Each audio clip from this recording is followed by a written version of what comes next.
Hello mga ka-farmers, magandang gabi po. Bali ngayon po ako na dito sa ating babuyan.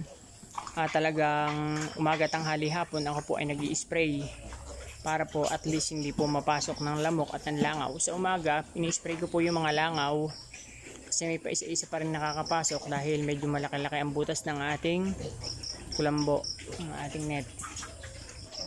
Tapos pag gagawin, binabantayan naman natin ay lamok.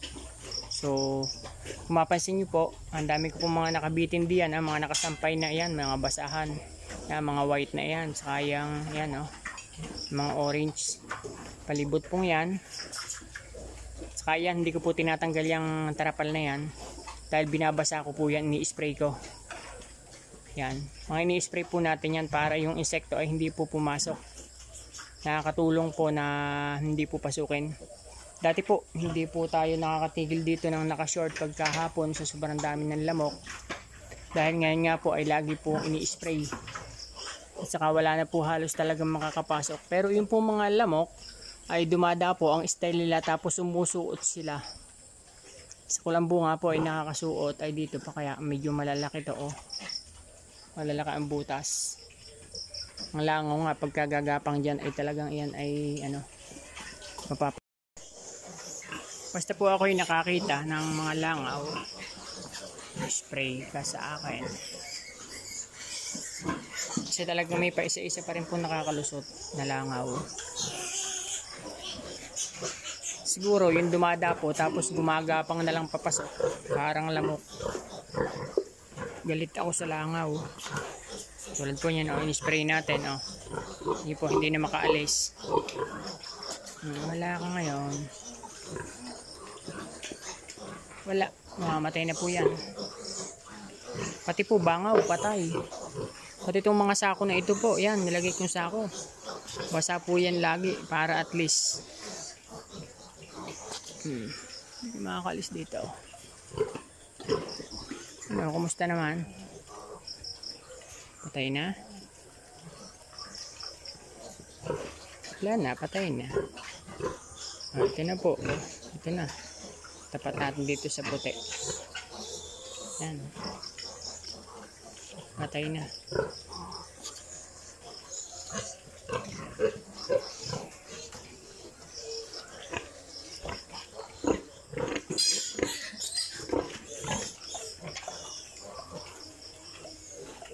Wala pong kalamok-lamok ngayon dito.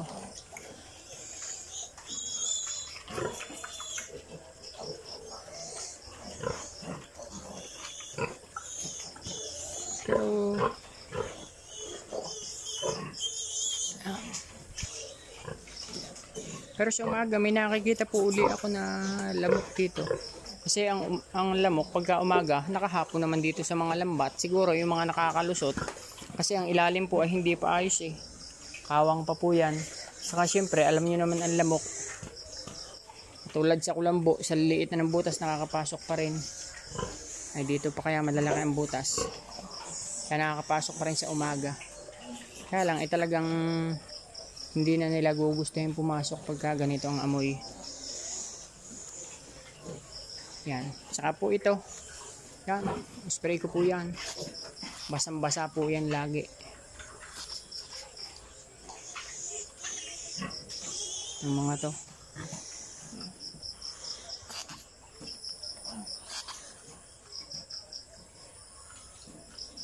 Kung talagang gugustuhin ng lamok, lusot sila.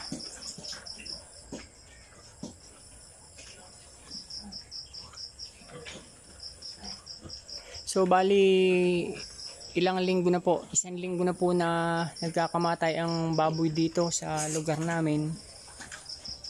Pero dahil ako nga po ay walang tigil ng career research para talagang hindi tayo maapektuhan kasi ako po ay may phobia na Hindi pa nawawala sa aking paningin yung nangyayari sa aking babuyan dati. Kaya talagang lahat po yung ginagawa ko. Sa totoo lang po, dati ako nagpapa-OJT pa. Nung ang baboy ko po ay napakadami pa. Doon sa aking puguan ngayon. Yung pong nagka-ESF, tinanggal ko po lahat ng baboy kasi naaalala ko lang. Tinanggal ko lahat ng kulungan ng baboy.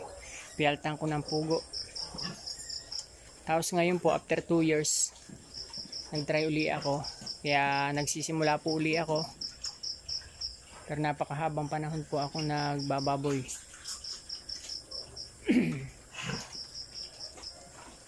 Mag-iisang dekada at kalahati na.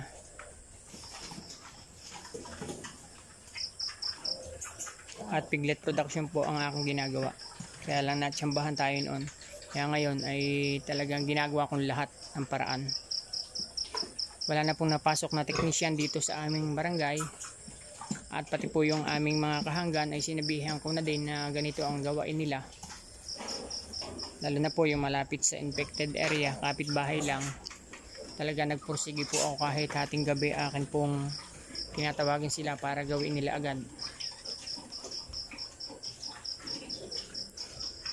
Yan. So yun lamang po ang update sa atin pong baboy na ito. Patuloy lang po ang ating pag-follow at pag-share sa ating video para sa ganun ay may mga idea po tayong nakukuha sa mga ganitong video at makatulong pa tayo sa mga katulad ko na binabagyo na ganito, mapaghandaan nila. Unang-una po, mag-invest po kayo talaga sa ganitong net. Yan. At iba-iba. Kumbaga may pananggalang. At dito naman lagi ako nag-i-spray kahit umaga. Ang ini-spray naman po natin kapag umaga yung mga nakapasok na lamok sa gabi. Tapos syempre may mga paisa-isang nakakapasok na langaw. Tsaka yung mga basahan binabasaan natin. Basta ikaw ay pumasok diyan na wala nang amoy krudo, isprayan mo na. Yan po ang ginagawa natin para lang magkaroon ng amoy at silbing insect repellent. Malaking pagbabago simula noong ma-spray natin dahil wala nang nakakapasok masyadong ganong kadami na langaw. At alam kong malalampasan natin ang ganitong pagsubok.